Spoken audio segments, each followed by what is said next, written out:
Hello students, my name is Saroj Jakhar. आज हम class 10th के ग्रामर का टॉपिक रिपोर्टेड स्पीच की शुरुआत कर रहे हैं। रिपोर्टेड स्पीच को इंग्लिश में डायरेक्ट, इनडायरेक्ट और नरेशन भी कहा जाता है। अंग्रेजी में कोई भी व्यक्ति है, जो वक्ता है, जो कहने वाला है, वो अपनी बातों को क्या कर सकता है, दो तरीके से बता सकता है। एक, वो डायरेक्ट कहेगा, डायरेक्ट नरेशन में कहेगा या डायरेक्ट स्पीच बोलेगा। जो बात उसे किसी को बोलनी है वो बात वो डायरेक्ट बोल देगा। एक क्या करेगा, वो किसी की कही गई बात को, किसी और ने, व्यक्ति ने जो बात कही है उसी बात को वो अपने शब्दों में बोलेगा, तो वो हो जाएगी उसकी इनडायरेक्ट स्पीच। तो आइए हम समझते हैं एग्जाम्पल्स के थ्रू।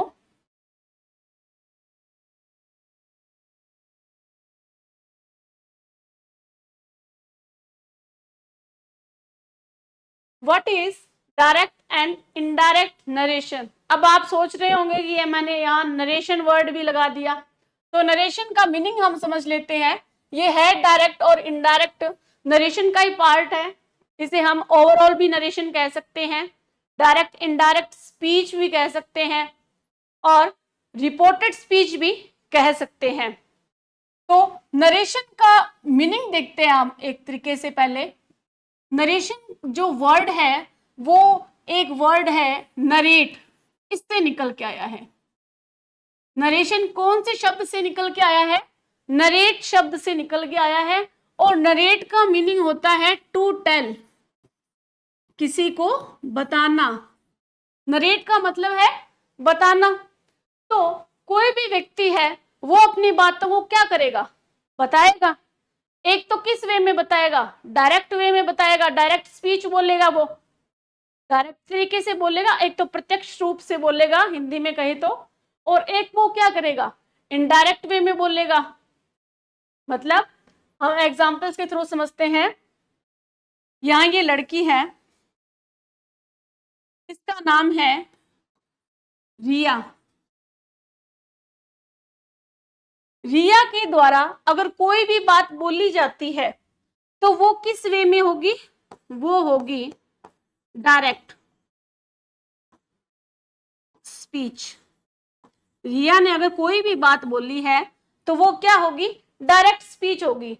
मान लो रिया ने बोल दिया कि मैं आज घूमने जाऊंगी, तो ये किसने बोला, रिया ने बोला। और ये क्या है, एक डायरेक्ट स्पीच है कि मैं घूमने जाऊंगी।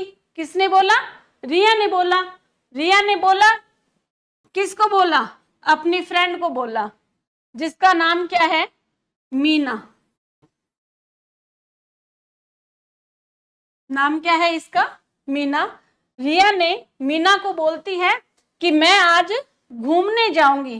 तो रिया ने जो बोला वो तो था डायरेक्ट स्पीच, लेकिन मीना को क्या हुआ, ये बात डाइजेस्ट नहीं हुई, पची नहीं। उसने सोचा मैं किसी और को भी बता दूं। तो यहाँ एक फ्रेंड और आया जिसका नाम था प्रवीण। मीना ने क्या किया, जो रिया के द्वारा बात बोली गई इसी बात को प्रवीण को बता दिया। लेकिन ठीक वैसे तो नहीं बोला उसने प्रवीण को। उसने क्या किया, उसमें थोड़ा चेंज कर दिया, कुछ ऐड कर दिया, कुछ चेंज किया। और यही जो हम चेंज करते हैं, उसमें कुछ जो ऐड करते हैं अपने शब्दों में, जब उस बात को हम कह देते हैं किसी तीसरे व्यक्ति को, किसी व्यक्ति के द्वारा बोली गई बात को हम क्या करते हैं, किसी तीसरे व्यक्ति को जब अपने शब्दों में बोल देते हैं तो वो क्या कहलाएगा, इनडायरेक्ट स्पीच कहलाएगी। क्या कहलाएगी,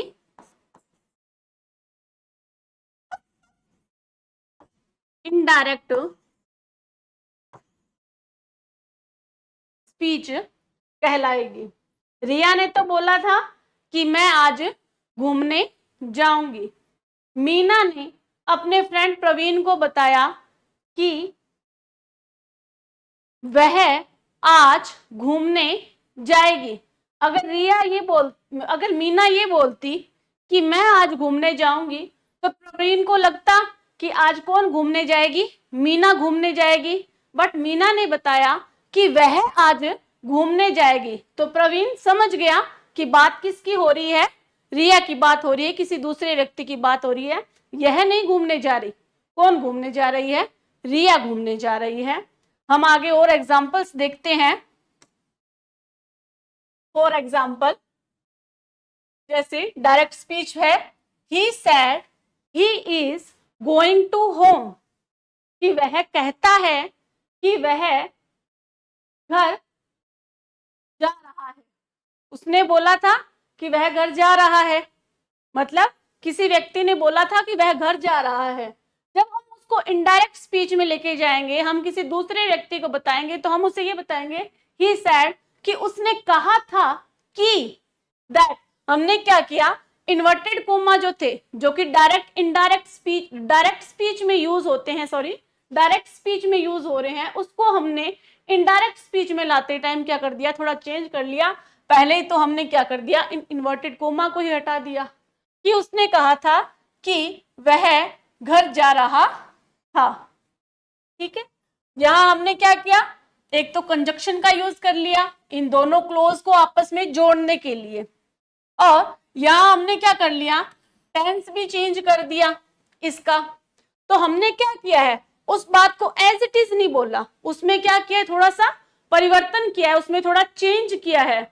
और वो कुछ रूल्स जो हैं नरेशन के, उनके थ्रू हमने चेंज किया है। अपनी मर्जी से हम उनमें चेंज नहीं कर सकते, रूल्स के थ्रू करेंगे। और वो रूल्स हम कब सीखेंगे, स्टेप बाय स्टेप सीखेंगे, हम आगे की जो हमारी क्लासेस होंगी उनमें सीखेंगे। आगे हम एग्जांपल देखते हैं डायरेक्ट स्पीच का। डायरेक्ट स्पीच है, she said Anita is writing a story. She said, उसने कहा था कि अनीता जो है वो एक स्टोरी लिख रही है। अनीता स्टोरी लिख रही है। अब वही बात इनडायरेक्ट स्पीच में आते ही कैसे हो गई, she said that Anita was writing a story. उसने कहा था कि अनीता एक स्टोरी लिख रही थी। यहां क्या हो गया, चेंज आ गया एक। तो यहां हमने क्या किया, वही इन्वर्टेड कोमा हटाए, क्लोजेस को आपस में जोड़ दिया, कंजक्शन का यूज किया। हर बार हम दैट का यूज करें जरूरी नहीं है, हम रूल्स के अकॉर्डिंग चेंज करेंगे इसमें भी। और हमने क्या किया, टेंस को चेंज किया। कई बार टेंस चेंज होगा, कई बार नहीं भी होगा। वो बातें हम क्या करेंगे, जो हमारे आगे की क्लासेस होंगी उनमें डिटेल से पढ़ेंगे। तो डायरेक्ट स्पीच और इनडायरेक्ट स्पीच, मतलब डायरेक्ट स्पीच किसी व्यक्ति के द्वारा बोली गई जो बात है, उस बात को जब हम क्या करते हैं, एज इट इज बोलते हैं, जो का त्यों, मतलब उन शब्दों में किसी प्रकार का कोई चेंज न करके हम जैसे थी बात बोली गई थी, उस बात को वैसे ही अगर बोल देते हैं तो वो हो गया डायरेक्ट स्पीच। अगर उसी बात को हम क्या करें, अपने शब्दों में जब किसी व्यक्ति को वो बात बोलते हैं, किसी व्यक्ति द्वारा बोली गई बात को अपने शब्दों में जब हम किसी व्यक्ति को बताते हैं उस स्पीच को, तब वो क्या कहलाती है, इनडायरेक्ट स्पीच कहलाती है। आइए हम थ्योरी देखते हैं इसकी।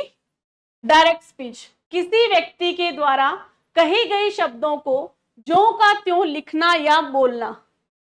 किसी व्यक्ति ने कोई बात बोली है, उन्हीं शब्दों को क्या किया गया है, ज्यों का त्यों ही लिखा गया है, ठीक वैसा का वैसा ही एज इट इज बोल दिया गया। तो वो तो क्या होगा, डायरेक्ट स्पीच होगी, डायरेक्ट नरेशन भी कह सकते हैं हम इसको। जैसे Ram says he is my friend, Ram ने कहा है कि ही इज माई फ्रेंड, कि वह मेरा फ्रेंड है, मित्र है। He said I can go there, उसने कहा है कि आई कैन गो देयर, मैं वहां जा सकता हूं। इनडायरेक्ट स्पीच, इनडायरेक्ट स्पीच क्या है, किसी व्यक्ति द्वारा कहे गए शब्दों को अपने शब्दों में ही लिखना या बोलना। ठीक है, मतलब उसे क्या कर लिया गया है, थोड़ा चेंज किया गया है, उसे अपने शब्दों में लिखा गया है या बोला गया है, कुछ रूल्स के थ्रू क्या किया गया है, उसमें थोड़ा चेंज किया गया है, तो वो क्या होगी, इनडायरेक्ट स्पीच होगी। जैसे जो भी राम ने यहाँ कहा था डायरेक्ट में, वो यहाँ क्या कर दिया गया, थोड़ा चेंज कर दिया गया। Ram says that, conjunction use कर ली हमने, that he is my friend, कि वह मेरा फ्रेंड है। राम ने कहा कि वह मेरा फ्रेंड है। यहां ही सेड, सेकंड एग्जांपल देखो, डायरेक्ट का इनडायरेक्ट में जाते ही क्या होता है, he said that he could go there, उसने कहा था कि वह वहां जा सकता था। तो यहां क्या कर दिया गया, चेंज कर दिया गया। यहां हमने कैन को भी कुड में चेंज कर दिया, मतलब थोड़ा टेंस चेंज हो रहा है और नहीं भी हो रहा है, हम दोनों ही चीजें यहां क्या कर रहे हैं, देख रहे हैं। आइए अब रिपोर्ट, डायरेक्ट स्पीच जो है वो भी क्या है, उसके भी पार्ट हैं अलग अलग, दो पार्ट्स हैं। हमने अच्छा सा खासा सेंटेंस देखे थे डायरेक्ट स्पीच के, तो हम उसमें किस तरीके से चेंज करेंगे। तो डायरेक्ट स्पीच के भी क्या है, अलग अलग पार्ट हैं, दो पार्ट हैं यहाँ पे इसके। तो हम पहले एक पार्ट में चेंज करेंगे, फिर दूसरे पार्ट में चेंज करेंगे। तो हम वो चेंज किस तरह से करेंगे, लेकिन उसको समझने से पहले हम देखेंगे कि कौन से पार्ट हैं डायरेक्ट स्पीच के। तो डायरेक्ट स्पीच के क्या है, दो पार्ट होते हैं। ये पार्ट्स हमारे लिए पढ़ना इसलिए जरूरी है क्योंकि हम जब रूल्स को आगे करेंगे, आगे एग्जाम्पल्स करेंगे, तो हमारा इजी हो जाएगा, फिर आपको समझ आ जाएगा। अगर मैं बोलूंगी कभी भी बीच में कि हम रिपोर्टिंग क्लोज, यहाँ पे रिपोर्टेड क्लोज है, तो आप इजीली कर लोगे उनको।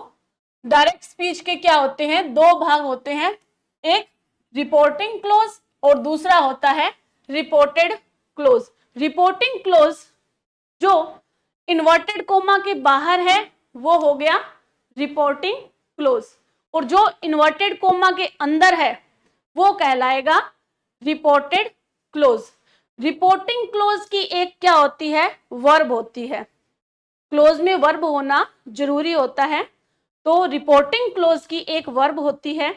उस वर्ब को हम क्या कहेंगे, उसी से रिलेटेड नाम दे दिया रिपोर्टिंग वर्ब। वहीं रिपोर्टेड क्लोज में भी क्या है, एक वर्ब है और उसको हमने नाम दे दिया रिपोर्टेड वर्ब। यहां देखते हैं हम, रिपोर्टिंग क्लोज इन्वर्टेड कोमा के बाहर होता है, और इसकी जो मेन वर्ब होती है उसको क्या कहते हैं, रिपोर्टिंग वर्ब कहते हैं। वहीं रिपोर्टेड क्लोज क्या है, इन्वर्टेड कोमा के अंदर होता है, और इसकी जो मेन वर्ब है उसको क्या कहते हैं, रिपोर्टेड वर्ब कहते हैं। अब रिपोर्टेड क्लोज जो है उसका जो फर्स्ट प्रथम शब्द होगा या फर्स्ट लेटर बोल दें हम, तो वो क्या होगा, कैपिटल लेटर से शुरू होता है। आइए देखते हैं एग्जाम्पल के थ्रू।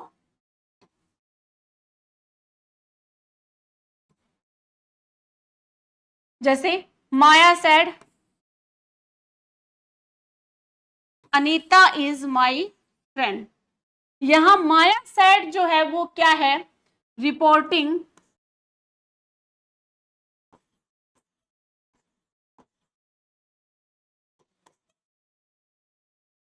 क्लोज है। माया सेड क्या है, रिपोर्टिंग क्लोज है। वहीं अनीता इज माई फ्रेंड क्या है, रिपोर्टेड क्लोज। क्या है, रिपोर्टेड क्लोज। माया ने कहा कि अनीता इज माई फ्रेंड, ये अनीता जो है वो मेरी क्या है, फ्रेंड है। अब यहां हम देख रहे हैं कि रिपोर्टिंग क्लोज के अंदर क्या है, एक वर्ब है। रिपोर्टिंग क्लोज में क्या है, एक वर्ब है, और इस वर्ब को हम क्या कहेंगे, रिपोर्टिंग वर्ब कहेंगे। हम इसको क्या कहेंगे,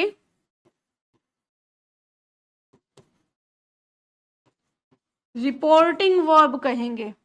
वहीं रिपोर्टेड क्लोज के अंदर एक वर्ब है इज, उसको हम क्या कहेंगे, रिपोर्टेड वर्ब कहेंगे। ठीक है, डायरेक्ट स्पीच के दो भाग होते हैं, रिपोर्टिंग क्लोज, रिपोर्टेड क्लोज।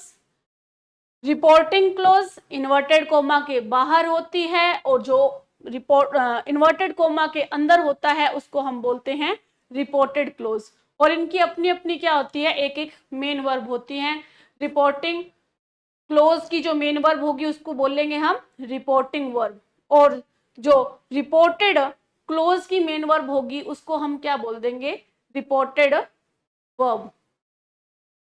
आज हमने अच्छे से क्या किया है, डायरेक्ट इनडायरेक्ट को शुरुआत की है और इसको समझा है।